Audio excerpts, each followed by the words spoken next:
नमस्कार. जगाचा इतिहास मराठीतून या यूट्यूब चॅनलवर आपले स्वागत आहे. माझे नाव पुष्कर सुनील कुलकर्णी आहे. आजच्या या व्हिडिओमध्ये तुम्हाला मी कॅरिबियन बेटातील त्रिनिदाद टोबॅगो या देशाच्या इतिहासाची माहिती सांगणार आहे. या बेटानुस हजारो वर्षापूर्वी कॅरिब तसेच ऑस्ट्रेलियन मेलेनेशियन अशा अधिक आदिवासी जमातीचे वास्तव्य होते. इसवी सनाच्या 1498 साली क्रिस्तोफर कोलंबसने या बेटांचा शोध लावला.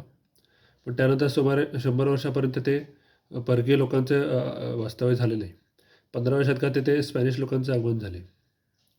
स्पॅनिश पोर्तुगीज लोकांनी दक्षिण अमेरिकेत वसाहती केल्या. स्पॅनिश लोक हे त्रिनिदाद बेटावर स्थायिक झाले. तर त्यानंतर काही काळ तिथे इंग्रजांचंही वास्तव्य होते. इंग्रजांनी टोबॅगोला आपली वसाहत बनवली. त्रिनिदाद आणि टोबॅगो ही दोन स्वतंत्र बेटे आहेत. त्रिनिदाद बेटावर सततच्या संघर्षामुळे तेथील आदिवासी जमातींचे निर्वंश होत होता. टोबॅगो बेटावरही तसेच संघर्ष सुरू होता. 16व्या शतकात तेथे फ्रेंचांचे आगमन झाले. तर तेथे फ्रेंच शेतकऱ्यांनी तिथे मक्याची लागवड केली. तसेच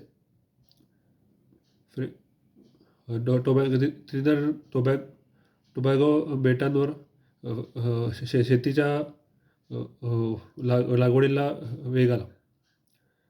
इसवी सनाच्या 17व्या शतकात इंग्रजांचे लक्ष त्रिनिदाद बेटाकडे गेले होते.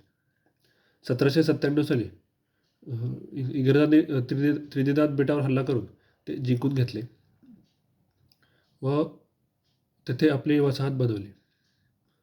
तिथे पुन्हा फ्रेंच शेतकऱ्यांचे केलेल्या शेतीची मध्ये या उत्पादनात मोठ्या प्रमाणावर वाढ झाली. 1833 साली इंग्रजांनी गुलामगिरी रद्द केली. त्यामुळे तेथे स्वस्तात मिळणारे मजूर मिळायचे बंद झाले. त्यांना गुलाम मुक्त झाल्यामुळे तिथे भारतातून आलेल्या कंत्राटी कामगारांना वसवले गेले.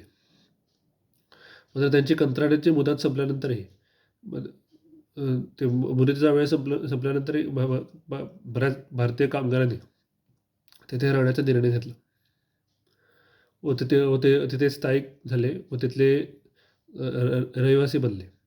त्याच्यामुळे ते तेथील नागरिक बनले. 1962 साली त्रिनिदाद टोबॅगोला स्वातंत्र्य मिळाले. स्वातंत्र्यानंतर काही काळ राजकीय अस्थिरता राहिली. मात्र ते काही काळानंतर ते स्थिरता निर्माण झाली. पाण्याच्या किमती वाढल्यानंतर तेथे दंगली झाल्या होत्या. 1990 साली तेथे सरकारविरुद्ध उठावाचा अयशस्वी प्रयत्न झाला. मात्र त्रिनिदाद टोबॅगो आता एक पर्यटनाच्या दृष्टीने विकास झालेला एक देश बनला आहे.